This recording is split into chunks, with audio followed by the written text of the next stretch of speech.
जो खर्चा है प्रोग्राम पर 5-7 लाख रुपए खर्चा है जी, ये पैसे कौन लगावा जी? किसान लगा रहे हैं। अब मेरा तो इतना भी नहीं, मेरे तो आप तो जेब की तलाशी लेके देख लो, एक पैसा नहीं मिलेगा। मतलब किसान पूरा गांव इकट्ठा हो गया या गुआंढ इकट्ठे हो देखिए गए? पूरा गांव, पिछले धीरणवास में प्रोग्राम हुआ था, वहां भी मैंने सुना था कि हर घर में 100-100 रुपये उन्होंने चंदा इकट्ठा किया था किसानों ने, तब वो प्रोग्राम करवाया था। अब इन्होंने कैसे किया, अभी 10-20 आदमियों ने इकट्ठा किया या कैसे किया है, तो वो ही बता सकते हैं। इसके बारे में मैं कुछ नहीं कर सकता, क्योंकि मेरी कहीं इन्वॉल्वेशन है नहीं, ताकि मैं जाके जो मैं आपको बता सकूं।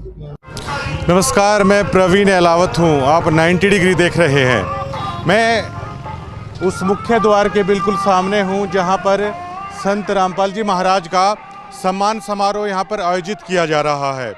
यहाँ पर बेतहाशा भीड़ है और जो हकीकत में हरियाणा में कहते हैं कि तिल डालने की जगह नहीं है, बिल्कुल ऐसा कैसा माहौल है। यहाँ पर तिल डालने की जगह नहीं है, लेकिन वो जितनी भी भीड़ है वो सभी श्रद्धालुओं की है।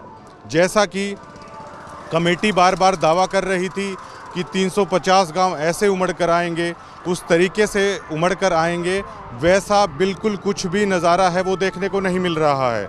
सबसे बड़ा सवाल ये खड़ा होता है कि क्या ये आश्रम कमेटियां हैं, क्या वो संत रामपाल जी महाराज के साथ धोखा नहीं कर रही हैं? जिस आयोजन पर इतना बेहताशा करोड़ों रुपए यहाँ पर लगा दिया गया है, वो संत रामपाल जी महाराज की तरफ से लगाया गया है और क्रेडिट और दावा ये किया जा रहा है ये सभी सरपंच कर रहे हैं। ऐसा बिल्कुल भी नहीं है। जितने भी लाखों लोग भक्त यहाँ पर आए हैं, जो भंडारा है, जो भी करोड़ों रुपए का टेंट है, जितनी भी सारी व्यवस्था है वो संत रामपाल जी महाराज की तरफ से की जा रही है। केवल चंद लोगों को वो क्रेडिट है वो दिया जा रहा है। ये सभी सम्मान समारोह में है वो ऐसा चल रहा है। कई लोग तो मुझे ये मिले कि वो हर सम्मान समारोह में चौधरी बने रहते हैं स्टेजों पर, लेकिन उनके बारे में इंटरनल मैंने देखा तो माइक पर संत रामपाल जी महाराज की जय बोलते पाएंगे, लेकिन उन आदमियों पर संत रामपाल जी महाराज की शिक्षा का असर है आखिरकार क्यों नहीं हो रहा है? जो मेन चौधरी सभी प्रोग्रामों में बने रहते हैं, सबसे पहले क्या उन पर संत रामपाल जी महाराज की शिक्षा ने असर नहीं किया है? ये सभी हवाबाजी के तहत है। ये काफ़ी सारी चीज़ें यहाँ पर हो रही हैं। श्रद्धालु अपने गुरु के लिए, मैंने इतनी भक्ति भावना देखी है संत रामपाल जी महाराज के श्रद्धालुओं में कि वो अपने गुरु के लिए शीश कटाने तक को तैयार हैं। ऐसा समाज संत रामपाल जी महाराज ने तैयार किया है। लेकिन कमेटी के चंद लोग हैं वो ऐसा खेल खेल रहे हैं कि मानो पूरी तरीके से धूल झोंकने की कोशिश की जा रही है। इस पंथ के साथ संत रामपाल जी महाराज की आंखों में धूल झोंकने की कोशिश है की जा रही है। संत रामपाल जी महाराज को हमारे सूत्र बताते हैं, जो रिपोर्ट पेश की जाती है उसमें ये दावा किया जाता है कि इस तरीके से उमड़ गया, उस तरीके से उमड़ गया, लेकिन काफ़ी संख्या में लगभग यहाँ पर भक्त ही आते हैं। जो गाँवों की भागीदारी है वो बिल्कुल ना के बराबर है। और मुझे ऑफ़र भी यहाँ पर किया गया था पैसों के लिए, मैं खुल के बोलता हूँ, मैंने मना कर दिया। मैंने बोल दिया कि मैं इस तरीके से खबर करने वाला जर्नलिस्ट नहीं हूँ। और झज्जर ज़िले में जो भी अधिकतर लोग जानते होंगे मेरे व्यवहार को, और वो जानते होंगे कि ये बात मैं सच कह रहा हूँ या मैं झूठ कह रहा हूँ। आम भक्तों के साथ इस तरह की जलालत यहाँ पर हो रही है, उनको एज ए ट्रीट किया जाता है। मैं 1 हफ्ते से यहाँ पर कर रहा हूँ। जो चौधरी हैं वो चौधरी बने बैठे हैं, लेकिन एक आम भक्त जो संत रामपाल जी महाराज के लिए पता नहीं क्या गुजर जाने के लिए भी तैयार हो, इतनी भावना उनकी है, लेकिन उनकी भावनाओं को यहाँ पर रौंद दिया जाता है। चंद लोग हैं जो यहाँ पर बने बैठे हैं और दावे कर दिए जाते हैं कि गांव ऐसे कर रहे हैं, वैसे कर रहे हैं। ये सिर्फ 5-10 लोगों के लिए ये सारी चीज़ें कर दी जाती हैं। करोड़ों रुपए संत रामपाल जी महाराज का यहाँ पर बहा दे रहे हैं, धोखा कर रहे हैं और दावा कर दिया जाता है कि 350 गांवों ने यहाँ पर ऐसा कर दिया।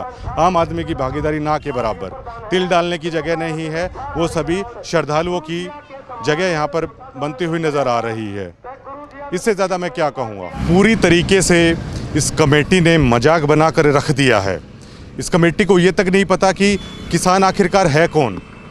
इनमें से जो यहाँ पर दिखेंगे बहुत कम चेहरे ऐसे होंगे। मैंने पूरा का पूरा किसान आंदोलन कवर किया। वो खापे तो थी, लेकिन क्या ये वो चेहरे हैं जो किसान आंदोलन के दरमियान थे? किसान आंदोलन के एक चेहरे को जिस पत्रकार ने यहाँ पर कवर किया है वो आराम से जानते हैं। उन तक का नहीं पता इनको, कम से कम उनको तो न्योता दे दिया जाता, कम से कम उनके नाम तक भी नहीं जानते।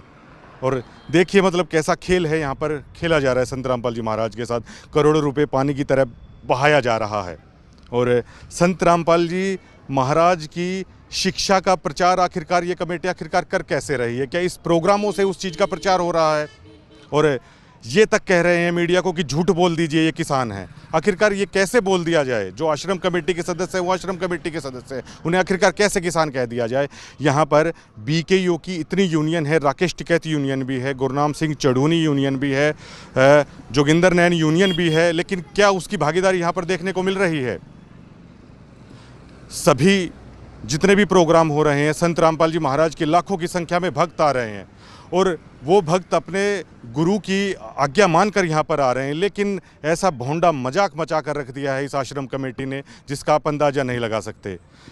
भक्तों की श्रद्धा के साथ ऐसा खेल शायद आज तक नहीं हुआ होगा जो यहाँ पर ये लोग कर रहे हैं। कुछ भी ऐसे चौधरी मंचों पर बना दिए गए हैं जो शायद संत रामपाल जी महाराज की शिक्षा उनके आसपास भी खड़ी नज़र नहीं आती। और नाम ना बताने की शर्त पर संत रामपाल जी महाराज के भक्त हैं वो बात बता भी देते हैं कि फला आदमी ये ऐसा है, फला आदमी ये ऐसा है, लेकिन इसी तरीके से चल रहा है। दावे बड़े बड़े कर दिए जाते हैं। अब ये लोग कह रहे हैं कि अब झूठ बोल दीजिए, ये पैसा सरपंच लगा रहे हैं। क्या वो सरपंच प्रेस ब्रीफिंग करके कह देंगे कि ये करोड़ों रुपया क्या उन्होंने लगाया है? ये पैसा संत रामपाल जी महाराज लगा रहे हैं, वही हम बता रहे हैं, लेकिन उसी चीज़ से इनको दिक्कत है। भैया झूठ नहीं बोली जाएगी। संत रामपाल जी महाराज की वो पूर्ण ब्रह्म है, अगर उनकी जगह पर भी अगर आप झूठ बोल दोगे तो आप कर क्या रहे हो? ये बड़ा सवाल यहाँ पर खड़ा होता है। ना मात्र का, लेश मात्र का भी किसान यहाँ पर नहीं है। अब कैसे बातचीत करके क्या चीज़ें चल रही हैं? मैंने तो प्रेस कॉन्फ्रेंस के दरमियान भी पूछा था, आप ही लोग वहाँ पर थे जब विरोध कर रहे थे करोथा आश्रम में, आज आप ही लोग भगवान बता रहे हो। क्या इन्हीं लोगों से सिद्ध हो जाएगा या आम किसान या आम आदमी की सोच भी मायने रखती है झज्जर जिले में? क्या आम आदमी संत रामपाल जी महाराज की शिक्षा को समझ गया है? उस आम आदमी तक पहुंचने के लिए यहाँ पर क्या किया जा रहा है? ये सबसे अहम सवाल यहाँ पर खड़ा हो जाता है। लेकिन सारी चीज़ों को जानते हुए भी अपने गुरु के लिए सर कटाने को भी संत रामपाल जी महाराज के भक्त तैयार रहते हैं। ये भावना मैंने इनमें देखी है। बात कड़वी है, लेकिन जो मैं बता रहा हूँ वो सच है। अच्छी लगे चाहे किसी को बुरी लगे, लेकिन मनमाना तानाशाही भोंडापन कमेटी के कई लोग हैं वो सरेआम यहाँ पर कर रहे हैं और आम भक्त मन ही मन है यहाँ पर बहुत परेशान है। यहाँ पर यहाँ पर दिखाई देते हैं। ये बिल्कुल पूरी तरीके से झूठा खेल यहाँ पर रचाया जा रहा है। संत रामपाल जी महाराज ने मदद की, लाखों करोड़ों रुपए इक्विपमेंट के साथ मदद की, इसमें कोई रियलिटी नहीं है। लेकिन जिसके खेत का पानी निकला है, क्या वो किसान यहाँ पर नहीं आएगा? क्या मान लीजिए मैं भी एक जमींदार का बेटा हूँ, मेरे खेत का पानी निकला है और मुझे चाहे वो सरपंच चाहे आश्रम कमेटी आके ये बोले कि परवीन अहलावत आपको इस कार्यक्रम का न्योता दिया जाता है क्योंकि आपके खेत का पानी सर रामपाल जी महाराज की मदद के कारण निकाला है। यहाँ पे आदमी खुददार है, वो क्यों नहीं आएगा? ये दावे कर दिए गए 1300 एकड़ में पानी निकला है। 1300 एकड़ का रकबा बहुत ज़्यादा हो जाता है। क्या जिस